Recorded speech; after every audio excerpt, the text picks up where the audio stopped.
Majelis Hakim Tipikor Pengadilan Negeri Palembang memvonis 2 terdakwa korupsi di lingkungan Disperindak Bali dengan pidana penjara selama 4 tahun 6 bulan, denda 150 juta, subsidiar 6 bulan kurungan ke terdakwa Brispo Diansyah.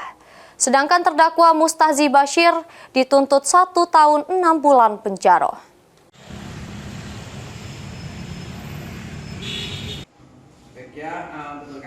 Sidang lanjutan perkara dugaan tindak pidana korupsi di lingkungan Dinas Perindustrian dan Perdagangan Kabupaten Bali badan lagi digelar di Pengadilan Tindak Pidana Korupsi Tipikor Palembang pada Pengadilan Negeri Palembang, juru agenda tuntutan.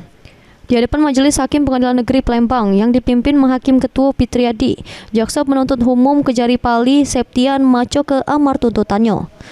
Menyatakan perbuatan kedua terdakwa sudem terbukti secara sah meyakinkan bersalah ngelakukan tindak pidana korupsi secara bersama-sama melalui kegiatan fiktif di lingkungan Disperindak Bali yang merugikan negara sebesar 1,7 miliar rupiah.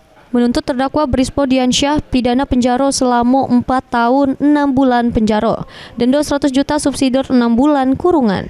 Sama diwajibkan bayar duit pengganti sebesar 1,7 miliar. Sedangkan terdakwa Mustahzi Bashir dituntut hukuman lebih ringan dengan pidana penjara 1 tahun 6 bulan penjara dengan denda 50 juta rupiah.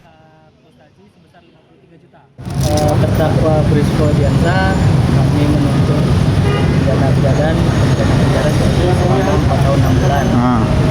Dan dana uang pengganti atau pidana tambahan sebesar 1,6 miliar pun dikurangi dengan uang penitipan uang pengganti yang sudah dititipkan sebelumnya oleh Pak Brispo sebesar 200 juta. Subsidiar 3 tahun. Sesudah mendengar tuntutan jaksa penuntut umum, kedua terdakwa melalui kuasa hukumnya ngacu ke nota pembelaan di sidang selanjutnya. Heru Wahyudi, PAL TV.